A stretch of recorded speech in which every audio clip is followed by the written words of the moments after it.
ಮಣ್ಣೆತ್ತಿನ ಅಮಾವಾಸ್ಯೆ ಬಂದಿದೆ. ಪ್ರತಿ ವರ್ಷ ಜ್ಯೇಷ್ಠ ಅಮಾವಾಸ್ಯೆಯನ್ನು ಜ್ಯೇಷ್ಠ ಮಾಸದ ಕೃಷ್ಣ ಪಕ್ಷದ ಅಮಾವಾಸ್ಯೆ ಎಂದು ಆಚರಿಸಲಾಗುತ್ತದೆ. ಈ ಅಮಾವಾಸ್ಯೆಯನ್ನು ಜ್ಯೇಷ್ಠ ಅಮಾವಾಸ್ಯೆ ಅಥವಾ ಹಲಹಾರಿಣಿ ಅಮಾವಾಸ್ಯೆ ಅಥವಾ ಮಣ್ಣೆತ್ತಿನ ಅಮಾವಾಸ್ಯೆ ಅಥವಾ ದರ್ಶ ಅಮಾವಾಸ್ಯೆ ಎಂದು ಕರೆಯುತ್ತಾರೆ. ಹಿಂದೂ ಧರ್ಮದಲ್ಲಿ ಜ್ಯೇಷ್ಠ ಮಾಸದ ಅಮಾವಾಸ್ಯೆಯ ದಿನವನ್ನು ಬಹಳ ಮುಖ್ಯವೆಂದು ಪರಿಗಣಿಸಲಾಗಿದೆ. ಈ ದಿನ ಪುಣ್ಯ ನದಿ ಅಥವಾ ಸರೋವರದಲ್ಲಿ ಸ್ನಾನ ಮಾಡಿ ಪೂರ್ವಜರಿಗೆ ದಾನ ನೈವೇದ್ಯ ಸಲ್ಲಿಸುವ ಆಚರಣೆ ಇದೆ. ಇದನ್ನು ಮಾಡುವುದರಿಂದ ನಿಮ್ಮ ಪೂರ್ವಜರು ಸಂತುಷ್ಟರಾಗುತ್ತಾರೆ ಮತ್ತು ವ್ಯಕ್ತಿಯು ಪಿತೃದೋಷದಿಂದ ಮುಕ್ತರಾಗುತ್ತಾರೆಂದು ನಂಬಲಾಗಿದೆ. ಇನ್ನು ಈ ದಿನ ಈ ಮರದ ಬೇರನ್ನು ಮನೆಯ ಬಾಗಿಲಿಗೆ ಕಟ್ಟಿದರೆ ಸರ್ವ ದೇವತೆಗಳ ರಕ್ಷಣೆ ಮನೆಗೆ ಸಿಗುತ್ತದೆ. ಈ ಬೇರಿನ ಕೆಳಗೆ ಕುಟುಂಬದವರು ದಿನವೂ ಓಡಾಡಿದರೆ ಕಷ್ಟಗಳೆಲ್ಲ ಮಂಜಿನಂತೆ ಕರಗಿ ಹೋಗುತ್ತದೆ. ಜೀವನದಲ್ಲಿನ ಎಲ್ಲ ವಿಧವಾದ ಸಮಸ್ಯೆಗಳು ದೂರವಾಗಲು, ಹಣದ ಏಳಿಗೆ, ನೆಮ್ಮದಿಯನ್ನು ಪಡೆಯಲು ಬಾಗಿಲಿಗೆ ಯಾವ ಬೇರನ್ನು ಕಟ್ಟಬೇಕು, ಯಾವ ವಸ್ತುವನ್ನು ಮಣ್ಣಿನಲ್ಲಿ ಊತಿಟ್ರೆ ಶುಕ್ರನ ಬಲ ಹೆಚ್ಚಾಗಿ ಧನಾಕರ್ಷಣೆಯಾಗುತ್ತದೆ ಎಂದು ಇವತ್ತಿನ ಈ ವಿಡಿಯೋದಲ್ಲಿ ಸಂಪೂರ್ಣವಾಗಿ ತಿಳಿಸಿಕೊಡ್ತೀವಿ. ಬನ್ನಿ. ಅದಕ್ಕೂ ಮುಂಚೆ ನೀವಿನ್ನು ಚಾನಲ್ಗೆ ಸಬ್ಸ್ಕ್ರೈಬ್ ಆಗಿಲ್ಲ ಅಂದರೆ ಈಗಲೇ ಸಬ್ಸ್ಕ್ರೈಬ್ ಆಗಿ, ಹಾಗೆ ವಿಡಿಯೋಗೆ ಲೈಕ್ ಮಾಡಿ, ವಿಡಿಯೋ ಸ್ಕಿಪ್ ಮಾಡದೆ ಕೊನೆ ತನಕ ನೋಡಿ. ಎಲ್ಲರೂ ಭಕ್ತಿಯಿಂದ ಓಂ ಶ್ರೀ ಮಹಾಲಕ್ಷ್ಮಿ ನಮಃ ಅಂತ ಕಮೆಂಟ್ ಮಾಡಿ. ಈ ಅಮಾವಾಸ್ಯೆಯ ಪೂಜಾ ವಿಧಾನ: ಈ ದಿನದಂದು ಬ್ರಹ್ಮ ಮುಹೂರ್ತದಲ್ಲಿದ್ದು ಸಾಧ್ಯವಾದರೆ ಪವಿತ್ರ ನದಿ ಅಥವಾ ಕೊಳದಲ್ಲಿ ಸ್ನಾನ ಮಾಡಿ ನಿಮ್ಮ ಪೂರ್ವಜರ ಶಾಂತಿಗಾಗಿ ಮತ್ತು ಪುಣ್ಯವನ್ನು ಪಡೆಯಲು ಉಪವಾಸ ಆಚರಿಸುವ ಪ್ರತಿಜ್ಞೆ ಮಾಡಿ. ನದಿ ದಂಡೆಯಲ್ಲಿ ಅಥವಾ ಮನೆಯಲ್ಲಿ ತಾಮ್ರದ ಪಾತ್ರೆಯಲ್ಲಿ ನೀರು, ಕಪ್ಪು ಎಳ್ಳು, ಕುಶ, ಹುಲ್ಲು, ಹೂವುಗಳು ಮತ್ತು ಅಕ್ಕಿಯನ್ನು ಬೆರೆಸಿ ಪೂರ್ವಜರಿಗೆ ಅರ್ಪಿಸಿ. ತರ್ಪಣವನ್ನು ಅರ್ಪಿಸುವಾಗ ಓಂ ಪಿತೃಭ್ಯಃ ಸ್ವಧಾ ನಮಃ ಈ ಮಂತ್ರವನ್ನು ಪಠಿಸಿ ದಕ್ಷಿಣ ದಿಕ್ಕಿನತ್ತ ಮಣ್ಣಿನ ತುಪ್ಪದ ದೀಪವನ್ನು ಹಚ್ಚಿಡಿ. ಪೂರ್ವಜರ ಹೆಸರಿನಲ್ಲಿ ಆಹಾರ, ಬಟ್ಟೆ, ಹಣ್ಣುಗಳನ್ನು ಇತ್ಯಾದಿಗಳನ್ನು ಅರ್ಪಿಸಿ. ಉಪವಾಸ ಮತ್ತು ತರ್ಪಣ ಅರ್ಪಿಸಿದ ನಂತರ ಅರ್ಹ ಬ್ರಾಹ್ಮಣ ಅಥವಾ ನಿರ್ಗತಿಕ ವ್ಯಕ್ತಿಗೆ ಊಟ ಹಾಕಿ ಮತ್ತು ಎಳ್ಳು, ಬಟ್ಟೆ, ಆಹಾರ, ದಕ್ಷಿಣೆಯನ್ನು ದಾನ ಮಾಡಿ. ಅರಳಿ ಮರ ಅಥವಾ ಆಲದ ಮರಕ್ಕೆ 108 ಬಾರಿ ಪ್ರದಕ್ಷಿಣೆ ಹಾಕಿ. ಈಗಿನ ಕಾಲದಲ್ಲಿ ಪ್ರತಿಯೊಬ್ಬರಿಗೂ ಇರುವ ಮುಖ್ಯ ಸಮಸ್ಯೆ ಇದ್ದರೆ ಸಂಪಾದನೆ ಮಾಡಿದ್ದು ಕೈನಲ್ಲಿ ನಿಲ್ಲೋದಿಲ್ಲ. ಋಣಬಾಧೆಗಳಿಂದ ಸಾಲದ ಸುಳಿ, ಹಣದ ವಿಪರೀತ ಸಮಸ್ಯೆ. ಒಂದು ದಿನವೂ ನೆಮ್ಮದಿಯಾಗಿ ನಿದ್ರಿಸಲು ಸಾಧ್ಯವಾಗುವುದಿಲ್ಲ. ಜೀವನದಲ್ಲಿ ಎಲ್ಲವನ್ನ ಕಳೆದುಕೊಂಡು ನೆಮ್ಮದಿಯೇ ಇಲ್ಲದ ಜೀವನವನ್ನು ನಡೆಸುತ್ತಿರುತ್ತಾರೆ. ಎಲ್ಲ ಪರಿಹಾರಗಳನ್ನು ಮಾಡಿ ಇನ್ಮೇಲೆ ಯಾವುದು ಬೇಡ, ಭಗವಂತ ಇಟ್ಟ ರೀತಿ ಬದುಕಿ ಬಿಡೋಣ ಅನ್ನುವಷ್ಟು ನೊಂದಿರುತ್ತಾರೆ. ಅಂಥವರು ಈ ಒಂದು ಬೇರನ್ನು ಸ್ಪರ್ಶಿಸಿದರೆ, ಮನೆಯ ಬಾಗಿಲಿಗೆ ಈ ವಿಧಾನದಲ್ಲಿ ಕಟ್ಟಿದರೆ ಅದ್ಭುತಗಳು ಜೀವನದಲ್ಲಿ ನಡೆಯುವುದಕ್ಕೆ ಶುರುವಾಗುತ್ತದೆ. ಮೊದಲಿಗೆ ಜನಾಕರ್ಷಣೆ, ಧನಾಕರ್ಷಣೆ ಆಗಲು, ನೀವು ಅಂದುಕೊಂಡಂಥ ಕೆಲಸಗಳು ಆಗಲು, ಎಲ್ಲದರಲ್ಲೂ ಯಶಸ್ಸನ್ನು ಗಳಿಸಲು, ಹಣದ ಸಮಸ್ಯೆಯಿಂದ ಹೊರಬಂದು ನಿತ್ಯ ಸುಖ ಜೀವನವನ್ನು ನೋಡಲು, ನಿಮಗೆ ಸಮಯ ಸಿಕ್ಕಾಗಲೆಲ್ಲ ಪ್ರಯಾಣಿಸುವಾಗ ಆಗಿರಬಹುದು, ಊಟ ಮಾಡುವಾಗ ಆಗಿರಬಹುದು, ಸ್ನಾನವಾದ ಬಳಿಕ ದೇವಾಲಯಗಳಿಗೆ ಹೋದಾಗ ಆಗಿರಬಹುದು, ನಿಮ್ಮ ರೀಮಾ ಶ್ರೀಂ ರೀಂ ಎಂಬ ಶಕ್ತಿಶಾಲಿ 3 ಅಕ್ಷರದ ಮಂತ್ರವನ್ನು ಹೇಳಿಕೊಳ್ಬೇಕು. ಇದರಿಂದ ಯಶಸ್ಸಿನ ಆಕರ್ಷಣೆಯಾಗುತ್ತದೆ. ಮಾಡುವ ಕೆಲಸದಲ್ಲಿ ಯಶಸ್ಸು, ಮನೋಸ್ಥೈರ್ಯ ಕೂಡ ವೃದ್ಧಿಯಾಗುತ್ತದೆ. ಇದರ ಜೊತೆಗೆ ಈ ಮಂತ್ರ ಪಠಿಸಿ. ಓಂ ನಮಃ ಶಿವಾಯ, ಓಂ ನಮೋ ಭಗವತೆ ವಾಸುದೇವಾಯ, ಓಂ ಶಂ ಶನೇಶ್ವರಾಯ ನಮಃ, ಓಂ ನಮೋ ಭಗವತೆ ವಾಸುದೇವಾಯ. ಪಿತೃದೇವಾನಾಂ ತರ್ಪಣಂ ಕರಿಷ್ಯೆ. ಓಂ ಭೂರ್ಭುವಸ್ವಃ ತತ್ಸವಿತುರ್ವರೇಣ್ಯಂ ಭರ್ಗೋ ದೇವಸ್ಯ ಧೀಮಹಿ ಧಿಯೋ ಯೋ ನಃ ಪ್ರಚೋದಯಾತ್. ಇನ್ನು ಅಮಾವಾಸ್ಯೆ ದಿನ ಮನೆಯ ಬಾಗಿಲಿಗೆ ಈ ಶಕ್ತಿಯುತ ಬೇರನ್ನು ಕಟ್ಟಬೇಕು. ಈ ಬೇರು ಯಾವುದೆಂದರೆ ಆಲದ ಮರದ ಬೇರು. ಈ ಬೇರನ್ನು ಅಮಾವಾಸ್ಯೆ ದಿನ ಮನೆಗೆ ತಂದು ಒಂದು ಸಲ ಹಾಲಿನಿಂದ, ಮತ್ತೊಂದು ಸಲ ಶುದ್ಧ ಜಲದಿಂದ ತೊಳೆದು, ನಂತರ ಹಳದಿ, ಕೆಂಪು ದಾರದಲ್ಲಿ ಕಟ್ಟಿ, ಬಿಳಿ ಅಥವಾ ಹಳದಿ ವಸ್ತ್ರದಲ್ಲಿ ಈ ಬೇರನ್ನು ಕಟ್ಟಿ ದೇವರ ಕೋಣೆಯಲ್ಲಿಟ್ಟು ಪೂಜಿಸಬೇಕು. ಮನೆಯ ಎಲ್ಲ ಕಷ್ಟಗಳು ನಿವಾರಣೆಯಾಗಿ ಉತ್ತಮೋತ್ತಮ ಫಲಗಳು ಪ್ರಾಪ್ತಿಯಾಗಲಿ. ಮನೆಯ ಸದಸ್ಯರಿಗೆ ಇರುವಂಥ ಅನಾರೋಗ್ಯದ ಸಮಸ್ಯೆ, ಸಾಲದ ಸಮಸ್ಯೆ, ಅದೃಷ್ಟದ ಕೊರತೆಗಳನ್ನು ದೂರ ಮಾಡಿ ರಕ್ಷಿಸು ಎಂದು ವಿಷ್ಣು ನಾಮಸ್ಮರಣೆ ಮಾಡುತ್ತಾ ಬೇಡಿಕೊಳ್ಬೇಕು. ನಂತರ ಈ ಬೇರು ಕಟ್ಟಿದ ಮೂಟೆಯನ್ನು ಮನೆಯ ಹೊರಭಾಗ ಬಾಗಿಲಿನ ಮೇಲ್ಭಾಗದಲ್ಲಿ ನೇತು ಹಾಕಬೇಕು. ಇದರಿಂದ ವಿಪರೀತವಾದ ಧನಾಕರ್ಷಣೆಯಾಗುತ್ತದೆ. ಮನೆಯಲ್ಲಿನ ಎಂಥದ್ದೇ ಕಠಿಣ ಸಮಸ್ಯೆಗಳು ಶೀಘ್ರವಾಗಿ ದೂರವಾಗುತ್ತೆ. ಇದಕ್ಕೆ ಕಾರಣ ಏನು ಅಂತ ನೋಡೋದಾದರೆ, ಆಲದ ಮರ ಶ್ರೀ ಮಹಾವಿಷ್ಣು ದೇವರ ಸ್ವರೂಪ. ಪ್ರಳಯ ಕಾಲದಲ್ಲಿ ಸೃಷ್ಟಿಯು ಜಲದಿಂದ ತುಂಬಿ ಹೋದಾಗ ಮುದ್ದು ಕೃಷ್ಣನು ಆಲದ ಮರದ ಎಲೆಯ ಮೇಲೆ ಹೆಬ್ಬೆರಳನ್ನು ಬಾಯಿಯಲ್ಲಿ ಇಟ್ಟುಕೊಂಡು ದರ್ಶನವನ್ನು ನೀಡಿದ್ದನು. ಜ್ಞಾನವನ್ನು ಉಪದೇಶಿಸುವ ದಕ್ಷಿಣಾಮೂರ್ತಿ ರೂಪದಲ್ಲಿರುವ ಪರಮೇಶ್ವರನು ಕೂಡ ಆಲದ ಮರದ ಕೆಳಗೆ ಜ್ಞಾನವನ್ನು ಉಪದೇಶಿಸಿದ್ದನು. ಸ್ವತಃ ಪರಮೇಶ್ವರನಿಗೆ ಮಹಾವಿಷ್ಣುವಿಗೆ ಅತ್ಯಂತ ಪ್ರಿಯವಾದ ಮರ ಅಥವಾ ವೃಕ್ಷವೆಂದರೆ ಅದು ಆಲದ ಮರ. ನೂರಾರು ವರ್ಷಗಳ ಕಾಲ ತಪಸ್ವಿಗಳು ಆಲದ ಮರದ ಕೆಳಗೆ ಕುಳಿತು ತಪಸ್ಸನ್ನು ಮಾಡುತ್ತಿದ್ದರು. ಸಾಕ್ಷಾತ್ ಮಹಾವಿಷ್ಣುವಿನ ರೂಪವೇ ಆಲದ ಮರವಾಗಿದೆ. ಸಾಕ್ಷಾತ್ ಶ್ರೀಕೃಷ್ಣನು ಆಲದ ಮರದ ಎಲೆಯ ಮೇಲೆ ಬೆಣ್ಣೆಯನ್ನಿಟ್ಟು ಜನರಿಗೆ ಹಂಚಿದ್ದನೆಂದು ಪುರಾಣಗಳು ಹೇಳುತ್ತವೆ. ಅಂತಹ ಶಕ್ತಿ ಆಲದ ಮರಕ್ಕಿದೆ. ಆದ್ದರಿಂದ ಯಾವ ಮನೆಯ ಮುಂದೆ ಆಲದ ಮರ ಬೇರಿರುತ್ತದೆಯೋ ಆ ಮನೆಗೆ ಹಣ, ಐಶ್ವರ್ಯ, ಸಂಪತ್ತು ನಿರಂತರವಾಗಿ ವೃದ್ಧಿಯಾಗುತ್ತಲೇ ಇರುತ್ತದೆ. ದೈವಶಕ್ತಿಯ ಅನುಗ್ರಹ ಸದಾ ಇರುತ್ತದೆ. ಜ್ಯೇಷ್ಠ ಅಮಾವಾಸ್ಯೆಯ ದಿನದಂದು ಶಿವ ಮತ್ತು ಪಾರ್ವತಿ ದೇವಿಯನ್ನು ಪೂಜಿಸುವ ಸಂಪ್ರದಾಯವಿದೆ. ಈ ದಿನ ಪೂರ್ವಜರು ಸೂರ್ಯಾಸ್ತದವರೆಗೆ ವಾಯುವಿನ ರೂಪದಲ್ಲಿ ಮನೆ ಬಾಗಿಲಲ್ಲಿಯೇ ಇದ್ದು ತಮ್ಮ ಕುಟುಂಬದಿಂದ ತರ್ಪಣ ಮತ್ತು ಶ್ರಾದ್ದವನ್ನು ಬಯಸುತ್ತಾರೆಂದು ನಂಬಲಾಗಿದೆ. ಆದ್ದರಿಂದ ಜ್ಯೇಷ್ಠ ಅಮಾವಾಸ್ಯೆಯ ದಿನ ಪವಿತ್ರ ನದಿಯಲ್ಲಿ ಸ್ನಾನ ಮಾಡಿ ಮತ್ತು ಅನ್ನವನ್ನು ಅರ್ಪಿಸಿ. ಮನೆಯಲ್ಲಿ ಬ್ರಾಹ್ಮಣರಿಗೆ ನಿಮ್ಮ ಕೈಲಾದಷ್ಟು ದಾನ ಮಾಡಿ. ಹೀಗೆ ಮಾಡುವುದರಿಂದ ಆಯಸ್ಸು ವೃದ್ಧಿಯಾಗುತ್ತದೆ ಮತ್ತು ಕುಟುಂಬದಲ್ಲಿ ಸುಖ ಸಮೃದ್ಧಿ ಇರುತ್ತದೆ. ಹಾಗೆಯೇ ಮನೆಯಲ್ಲಿನ ಎಲ್ಲ ಕಷ್ಟಗಳು ಕಳೆದು ಹಣದ ಖರ್ಚು ಕಡಿಮೆಯಾಗಲು ಶಂಖವನ್ನು ಮನೆಯಲ್ಲಿಡಬೇಕು. ಇದರಿಂದ ಸ್ಥಿರಲಕ್ಷ್ಮಿ ಅನುಗ್ರಹ ಪ್ರಾಪ್ತಿಯಾಗುತ್ತದೆ. ಧನಾಕರ್ಷಣೆ ಉಂಟಾಗಿ ವಿಶೇಷ ಏಳಿಗೆಯನ್ನು ಮನೆಯಲ್ಲಿ ನೀವು ಕಾಣಬಹುದು. ತೀವ್ರವಾದ ಸಾಲದ ಸಮಸ್ಯೆಗಳಿದ್ದವರು ಈ ದಿನದಂದು ಸೂರ್ಯೋದಯಕ್ಕೂ ಮುನ್ನ ನಿಮ್ಮ ಮನೆಯ ದೇವರ ಕೋಣೆಯಲ್ಲಿ ಬೆಳ್ಳಿ ಲೋಹದಿಂದ ತಯಾರು ಮಾಡಿದ ಚಿಕ್ಕ ಆನೆಯ ಮೂರ್ತಿಯನ್ನು ಇಡಬೇಕು. ಮಹಾಲಕ್ಷ್ಮಿ ದೇವಿಗೆ ಆನೆಗಳೆಂದರೆ ಬಲು ಪ್ರೀತಿ. ಬೆಳ್ಳಿ ಲೋಹ ಚಂದ್ರನಿಗೆ ಪ್ರಿಯ. ಚಂದ್ರನಿಗೆ ಅಧಿಷ್ಠಾನ ದೇವತೆ ಶ್ರೀ ಮಹಾಲಕ್ಷ್ಮೀ ದೇವಿ ಬೆಳ್ಳಿ ಆನೆಯ ವಿಗ್ರಹವನ್ನು ಮನೆಯಲ್ಲಿಟ್ಟು ಪೂಜಿಸುತ್ತಾ ಬಂದರೆ ಲಕ್ಷ್ಮಿ ಚಂದ್ರರ ಅನುಗ್ರಹದಿಂದ ಸಾಲಗಳು ಹಂತ ಹಂತವಾಗಿ ತೀರಿ ಹೋಗುತ್ತೆ. ಜ್ಯೋತಿಷ್ಯ ಶಾಸ್ತ್ರದ ಪ್ರಕಾರ ಅಮಾವಾಸ್ಯೆಯ ದಿನದಂದು ದಾನ ಮಾಡುವುದು ತುಂಬ ಪ್ರಯೋಜನಕಾರಿ ಎಂದು ಪರಿಗಣಿಸಲಾಗಿದೆ.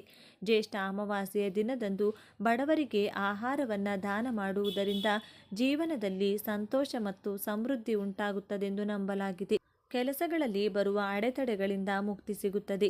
ಅದಲ್ಲದೆ ಈ ದಿನ ಇರುವೆಗಳಿಗೆ ಸಕ್ಕರೆಯನ್ನು ಆಹಾರವಾಗಿ ನೀಡಿದರೆ ಲಕ್ಷ್ಮೀ ದೇವಿಯು ಪ್ರಸನ್ನಳಾಗುತ್ತಾಳೆ.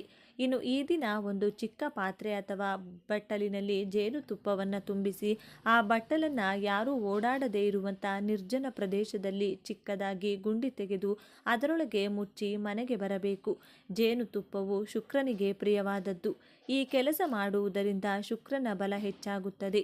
ಜೇನುತುಪ್ಪದ ಬಟ್ಟಲನ್ನು ಎಲ್ಲಾದರೂ ಊತಿಡಲು ಸಾಧ್ಯವಾಗದಿದ್ದರೆ ದೈವ ವೃಕ್ಷಗಳ ಕೆಳಗೆ ಇರುವೆಗಳಿಗೆ ಆಹಾರವಾಗಿ ಹಾಕುತ್ತಾ ಬರಬೇಕು. ಇದರಿಂದಲೂ ಶುಕ್ರನ ಅನುಗ್ರಹ ಪ್ರಾಪ್ತಿಯಾಗುತ್ತೆ. ಹಣದ ಎಲ್ಲ ಸಮಸ್ಯೆ, ಸಾಲದ ಎಲ್ಲ ಕಷ್ಟಗಳು ಶೀಘ್ರವಾಗಿ ದೂರವಾಗಿ ಸುಖ ನೆಮ್ಮದಿಯ ಜೀವನವನ್ನು ನೀವು ನೋಡಬಹುದು. ಇನ್ನು ವ್ಯಾಪಾರಸ್ಥರು ವ್ಯಾಪಾರ ಚೆನ್ನಾಗಿ ನಡಿಬೇಕು. ನರದೃಷ್ಟಿ, ಅಕ್ಕಪಕ್ಕದ ಅಂಗಡಿಯವರ ದೃಷ್ಟಿ ದೂರವಾಗಿ ಚೆನ್ನಾಗಿ ವ್ಯಾಪಾರ ಆಗಲು ಮನೆಯವರ ಕೈನಲ್ಲಿ ದೃಷ್ಟಿಯನ್ನು ತೆಗೆಸಿಕೊಳ್ಬೇಕು. ಹೇಗೆಂದರೆ 7 ಲಡ್ಡುಗಳನ್ನು ಕೈನಲ್ಲಿಡಿದು ನಿಮ್ಮ ತಲೆಯ ಸುತ್ತ 3 ಬಾರಿ ಎಡಭಾಗದಿಂದ 3 ಬಾರಿ ಬಲಭಾಗದಿಂದ ಸುತ್ತಿ ನಂತರ ಆ 7 ಲಡ್ಡುಗಳನ್ನು ಗೋಮಾತೆಗೆ ಅಥವಾ ಮೂಕಜೀವಿಗಳಿಗೆ, ಶ್ವಾನಗಳಿಗೆ ಆಹಾರವಾಗಿ ನೀಡಬೇಕು. ಇದರಿಂದ ಹಣದ ಎಲ್ಲ ಸಮಸ್ಯೆಗಳ ಜೊತೆಗೆ ವ್ಯಾಪಾರದಲ್ಲಿನ ಅಡೆತಡೆಗಳು, ಅಕ್ಕಪಕ್ಕದವರ ದೃಷ್ಟಿದೋಷಗಳು ಶೀಘ್ರವಾಗಿ ದೂರವಾಗಿ ವ್ಯಾಪಾರ ಚೆನ್ನಾಗಿ ನಡೆಯುತ್ತದೆ. ನೋಡಿದ್ರಲ್ಲ, ಮನೆಯ ಮುಖ್ಯ ದ್ವಾರಕ್ಕೆ ಯಾವ ಬೇರನ್ನು ಕಟ್ಟಬೇಕು, ವ್ಯಾಪಾರಸ್ಥರು ವ್ಯಾಪಾರದ ಏಳಿಗೆಗೆ ಯಾವ ತಂತ್ರವನ್ನು ಮಾಡಬೇಕು ಅಂತ ಇವತ್ತಿನ ಈ ವಿಡಿಯೋದಲ್ಲಿ ತಿಳಿಸಿಕೊಟ್ಟಿದ್ದೇವೆ. ಈ ಮಾಹಿತಿ ನಿಮಗೆ ಇಷ್ಟವಾದರೆ ತಪ್ಪದೆ ಜೈ ಶ್ರೀಕೃಷ್ಣ ಅಂತ ಬರೆದು ಈ ವಿಡಿಯೋನ ಪ್ರತಿಯೊಬ್ಬರಿಗೂ ಶೇರ್ ಮಾಡಿ. ಇವತ್ತು ನಿಮ್ಮ ಜೀವನದಲ್ಲಿ ಒಂದು ಹೊಸ ಅಧ್ಯಾಯ ಶುರುವಾಗಲಿದೆ. ದುಡ್ಡು ಅನ್ನೋದು ಮನುಷ್ಯನೇ ಸೃಷ್ಟಿ ಮಾಡಿದ್ದಾದರೂ ಇವತ್ತು ಅದೇ ಮನುಷ್ಯನನ್ನು ಆಳುವ ಶಕ್ತಿಯಾಗಿ ಬದಲಾಗಿದೆ. ಅಂದ ಹಾಗೆ ನೀವೇನು ಕಷ್ಟಪಡುತ್ತಿಲ್ಲವೇ? ಖಂಡಿತ ಪಡುತ್ತಿದ್ದೀರಿ. ನೀವೇನು ಪ್ರಾಮಾಣಿಕವಾಗಿಲ್ಲವೇ? ಖಂಡಿತ ಇದ್ದೀರಿ. ಆದರೂ ಆ ಮಹಾಲಕ್ಷ್ಮಿ ನಿಮ್ಮ ಮನೆಯಲ್ಲಿ ಯಾಕೆ ನೆಲೆಸುತ್ತಿಲ್ಲ? ಬಂದ ದುಡ್ಡು ಬಂದ ಹಾಗೆ ನೀರಿನ ತರಹ ಯಾಕೆ ಖರ್ಚಾಗಿ ಹೋಗುತ್ತಿದೆ? ಇದಕ್ಕೆ ಕಾರಣ ನಿಮ್ಮ ಜಾತಕವೂ ಅಲ್ಲ, ನಿಮ್ಮ ಹಣೆ ಬರಹವೂ ಅಲ್ಲವೇ ಅಲ್ಲ. ನಿಮ್ಮ ಮನೆಯಲ್ಲಿರುವ ಪ್ರಾಣಶಕ್ತಿ ಅಂದರೆ ಲೈಫ್ ಫೋರ್ಸ್ ಎನರ್ಜಿಯ ಕೊರತೆ. ಹೌದು, ಪ್ರತಿ ಮನೆಗೂ ಒಂದು ಜೀವ ಇರುತ್ತದೆ. ಆ ಜೀವಕ್ಕೆ ಒಂದು ಕೇಂದ್ರ ಬಿಂದು ಕೂಡ ಇರುತ್ತದೆ. ಇವತ್ತಿನ ಈ ವಿಡಿಯೋದಲ್ಲಿ ಇದುವರೆಗೆ ಯಾವ ಗುರು ಗುರುಗಳು ಅಥವಾ ಯಾವುದೇ ಪುಸ್ತಕಗಳು ಹೇಳದ ನಮ್ಮ ಪೂರ್ವಜರು ರಹಸ್ಯವಾಗಿ ಬಚ್ಚಿಟ್ಟಿದ್ದ ಕುಬೇರ ಸ್ಥಾನ ಬಂಧನ ಅಂದರೆ ವೆಲ್ತ್ ಲಾಕಿಂಗ್ ಅನ್ನೋ ಮಹಾವಿದ್ಯೆಯನ್ನು ನಾನು ನಿಮಗೆ ಹೇಳಿಕೊಡ್ತೇನೆ. ಆದರೆ ಅದಕ್ಕೂ ಮುಂಚೆ ಈ ವಿಡಿಯೋಗೆ ಒಂದು ಲೈಕ್ ಕೊಡಿ, ನಮ್ಮ ಚಾನಲ್ನ ಸಬ್ಸ್ಕ್ರೈಬ್ ಮಾಡ್ಕೊಳ್ಳಿ, ಹಾಗೆ ಕಮೆಂಟ್ ಬಾಕ್ಸ್ನಲ್ಲಿ ಭಕ್ತಿಯಿಂದ ಓಂ ಕುಬೇರಾಯ ನಮಃ ಅಂತ ಬರೆಯಿರಿ. ಆಲಸ್ಯ ಮಾಡದೆ ವಿಡಿಯೋ ಶುರು ಮಾಡೋಣ. ಮುಂದಿನ 10 ನಿಮಿಷಗಳು ನಿಮ್ಮ ಜೀವನವನ್ನೇ ಬದಲಾಯಿಸಲಿವೆ. ಹಾಗಾಗಿ ಸ್ವಲ್ಪ ಶ್ರದ್ಧೆಯಿಂದ ಕೇಳಿ. ಇದು ಬರೀ ವಿಡಿಯೋ ಅಲ್ಲ, ನಿಮ್ಮ ಹಣೆ ಬರಹವನ್ನು ಬದಲಾಯಿಸುವ ಒಂದು ಮಹಾಶಾಸನ. ಸ್ನೇಹಿತರೆ, ದುಡ್ಡು ಅನ್ನೋದು ಒಂದು ಶಕ್ತಿ. ಅದು ಒಂದೆಡೆ ನಿಲ್ಲಬೇಕು ಅಂದರೆ ಅದಕ್ಕೊಂದು ಆಧಾರ ಬೇಕು. ಆ ಆಧಾರವೇ ನಮ್ಮ ಭೂಮಿ ಅಂದರೆ ಅರ್ತ್ ಎಲಿಮೆಂಟ್. ವಾಸ್ತುಶಾಸ್ತ್ರದ ಪ್ರಕಾರ ನೈಋತ್ಯ ಮೂಲೆ ಪೃಥ್ವಿ ತತ್ವದ ಸಂಕೇತ. ನೈಋತ್ಯ ಅಂದರೆ ಸೌತ್ ವೆಸ್ಟ್. ಸಾಮಾನ್ಯವಾಗಿ ಎಲ್ಲರೂ ಏನು ಹೇಳ್ತಾರೆ ಅಂದರೆ ಆ ಮೂಲೆಯಲ್ಲಿ ಭಾರವಾದ ವಸ್ತುಗಳನ್ನು ಇಡಿ, ಇಲ್ಲವೇ ಬೀರು ಇಡಿ ಅಂತಾರೆ. ನಿಜ, ಆದರೆ ಅದು ಕೇವಲ 10% ಮಾತ್ರ ಕೆಲಸ ಮಾಡುತ್ತದೆ. ಯಾಕೆಂದರೆ ಅಲ್ಲಿ ಬರೀ ಭಾರ ಇಟ್ಟರೆ ಸಾಲದು, ಆ ಮೂಲೆಯಲ್ಲಿರುವ ಆಕರ್ಷಣ ಶಕ್ತಿಯನ್ನು ನಾವು ಜಾಗೃತಗೊಳಿಸಬೇಕು, ಅಂದರೆ ಆಕ್ಟಿವೇಟ್ ಮಾಡಬೇಕು. ಒಂದು ಉದಾಹರಣೆ ನೋಡಿ. ಒಂದು ಬಿಂದಿಗೆಯ ತಳದಲ್ಲಿ ಸಣ್ಣ ರಂಧ್ರವಿದ್ದರೆ ನೀವು ಅದಕ್ಕೆ ಎಷ್ಟು ಕೂಡ ನೀರು ಹಾಕಿದರೂ ಅದು ನಿಲ್ಲುತ್ತಾ? ಹಾಗೆ ನಿಮ್ಮ ಮನೆಯ ಎನರ್ಜಿ ದುರ್ಬಲವಾಗಿದ್ದರೆ ನೀವು ಕೋಟಿ ಸಂಪಾದಿಸಿದರೂ ಅದು ಕರ್ಪೂರದ ಥರ ಕರಗಿ ಹೋಗಿಬಿಡುತ್ತೆ.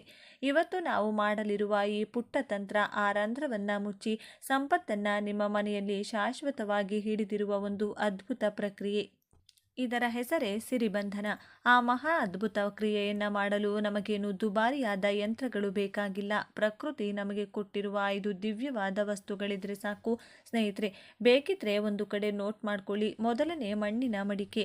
ಇದು ಪ್ಲಾಸ್ಟಿಕ್ ಆಗಲಿ ಅಥವಾ ಸ್ಟೀಲ್ ಆಗಲಿ ಆಗಿರಬಾರದು. ಇದು ಸಾಕ್ಷಾತ್ ಭೂದೇವಿಯ ಸ್ವರೂಪ. ಮಣ್ಣಿಗಿರುವ ಆಕರ್ಷಣ ಶಕ್ತಿ ಮತ್ತು ಯಾವುದಕ್ಕೂ ಇಲ್ಲ. ಸ್ವಲ್ಪ ಅಗಲವಾದ ಬಾಯಿ ಮತ್ತು ಮುಚ್ಚುಳ ಇರುವ ಮಡಕೆಯನ್ನು ತೆಗೆದುಕೊಳ್ಳಿ. ಎರಡನೆಯದು ಕಲ್ಲುಪ್ಪು ಅಂದರೆ ಕ್ರಿಸ್ಟಲ್ ಅಥವಾ ರಾಕ್ ಸಾಲ್ಟ್. ಇದು ಸಮುದ್ರ ರಾಜನ ಮಗಳು ಅಂದರೆ ಲಕ್ಷ್ಮೀ ದೇವಿಯ ಅಕ್ಕನ ಸ್ವರೂಪ.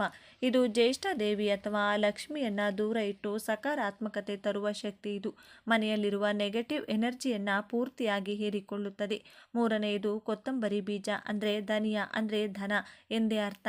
ಇದು ಬಿತ್ತನೆ ಬೀಜಗಳು.